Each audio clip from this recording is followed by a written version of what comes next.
아직 감사의 달이 끝나지 않았습니다. 오늘이 마지막 날이죠. 마지막까지 우리가 우리의 입술에 감사가 끊이지 않기를 주님의 이름으로 축복합니다. 우리가 마지막 호흡이 당하는 그날까지, 그날에 만약에 그날에 마지막 그 순간이 저와 여러분들이 언젠가는 누구에게나 다 올 것인데, 그날에 하나님 앞에 감사할 수 있는 제목이 만 가지가 된다면 우리의 삶은 하나님 앞에 부끄럽지 아니하는, 하나님 앞에 자랑스러운 우리의 삶, 우리의 영혼, 우리의 육신이 될 줄 믿습니다. 오늘 본문의 말씀 보면요, 그럼에도 불구하고 우리가 감사합시다라는 제목으로 말씀을 우리가 교훈받고자 합니다. 오늘 본문은요, 감사의 3대 요소가 다 있어요. 감사의 요소와 감사의 방법과 감사의 대상이 아주 적나라하게, 분명하게, 명확하게 드러나고 있습니다. 그런데 이 다니엘이 좀 쉽지가 않습니다. 여러분들 잘 아시다시피 이제 이사야부터 시작해가지고 이제 잠언, 예레미야, 애가 쭉 보다 보면 이제 에스겔, 무슨 말인지 잘 모르겠거든요. 환상 중에 있는 영예들이 많이 나오기 때문에 다니엘 딱 그러면 이제 그때부터 이제 상당히 힘들어지고 그러는데, 이 다니엘 오늘 본문의 말씀을 우리가 이해하기 위해서는 잠시 이해가 배경 지식이 필요합니다. 여러분 알다시피 1차 포로 기간이 언제인지 여러분 아십니까? BC 606년이에요. 606년 엘리야김 제3년에 완전히 바벨론이 예루살렘을 멸망시킵니다. 그런데 이 예루살렘 멸망하기 전에 어떤 사건이 있었냐면, 애국과 바벨론이 큰 전쟁이 있었습니다. 큰 전쟁이 있었어요. 그 전쟁을 거슬러 올라가면, 여러분 히스기야라고 들어보셨습니까? 히스기야. BC 한 740년경쯤에 살았던 사람들. 히스기야의 아들이 머나세 아들이 아몬의 아들이 요시야입니다. 요시야가 하나님 말씀을 잘 따랐던 사람이에요. 그런데 당시 국제 정세가 어떤 정세였냐면, 애굽이 제국을 꿈꾸던 시대였어요. 한번 전에 한 600년 전에 제국을 이룰 기회가 한번 있었죠. 언제입니까? 모세 시대 때에. 모세의 출애굽 사건만 없었으면 애굽이 아마 제국의 명성을 얻었을 것입니다. 그런데 그 많은 전차와 말들과 마병들이, 군인들이 홍해에 빠져 죽으면서 다시는 제국의 지위를 얻을 만한 힘을 얻지 못합니다. 그럼에도 불구하고 요시야 때에 한번 우리가 블레셋을 한번 치러 올라가야 되겠다, 이 의기투합하는 사건이 있었어요. 그래가지고 바로 왕이 요시야 왕한테, 야 요시야야, 좀 비켜두고 우리가 바벨론 정벌하니까 길을 좀 터줘. 그랬더니 요시야가 싫어요 이러는 거예요. 그래? 그러니까 우리가 바벨론을 치러 가면 너를 친다 해가지고, 여러분 그 잘 아시는 머깃도 전쟁이라는 것이 벌어집니다. 치열한 전쟁 끝에 3일 만에 요시야 왕이 죽임을 당하죠. 죽임을 당하고 블레셋하고 붙으려고 했는데 여건이 만만치 않았어요. 만만치 않다가 드디어 BC 607년도에 여호야김 시대에 바벨론의 바로 왕이 쳐들어갔는데, 갈기마스라는 지역에서, 평지에서 바벨론의 그 마병과 전차군단과 애굽의 전차군단이 붙습니다. 아주 치열한 붙는데, 그때에 여러분 잘 아시는 느부갓네살이라는 왕이 그 바로 애굽을 완전히 초토화시켜 버립니다. 그의 아버지 나보폴라살은 그냥 여기가 좋사오니 하면서 이 티그리스 강 유역에 조그만 나라를 만들고 있었는데, 그의 아들인 느부갓네살은요 아주 야망이 큰 사람이었어요.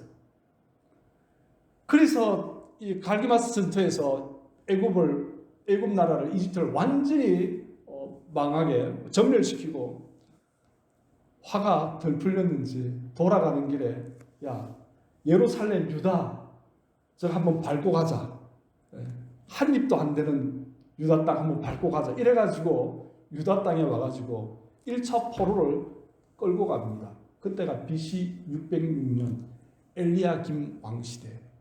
3차 포로 사건이 있었죠. BC 596년에 엘리야긴 사건 때, 그리고 BC 586년 때 유다의 마지막 왕 시드기야 왕이 이제 마지막 포로로 끌려가면 시드기야 왕이 죽고 마지막으로 포로로 끌려가면서 예루살렘 성은 완전히 회파되어집니다. 그런데 1차 포로 기때에 BC 606년에 누가 끌려가느냐면 오늘 여러분 본문에 읽었던 이 다니엘과 다니엘의 세 친구들이 끌려갑니다. 1차 포로 때는요, 왕족이 주로 끌려갑니다.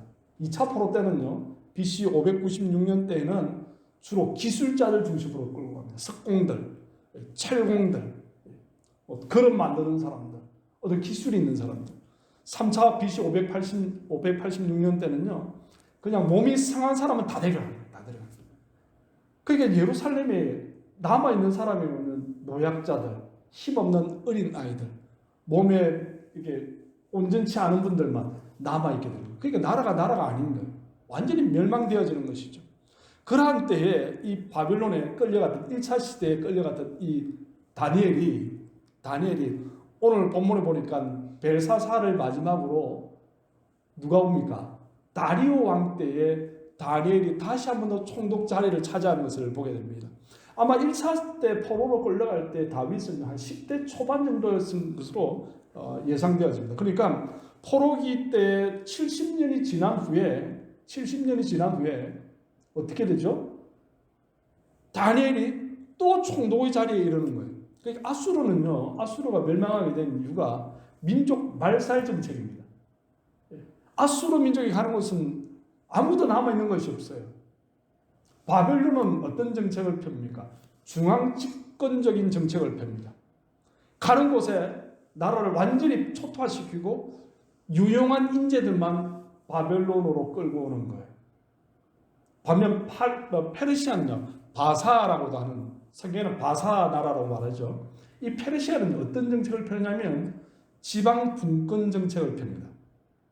로마 시대나 지금 미국이 하는 지방 분권, 그런 정책을 펴요. 그러니까 야, 내가 너희들 다시 돌려보내줄게. 대신 배신만 하지 마라.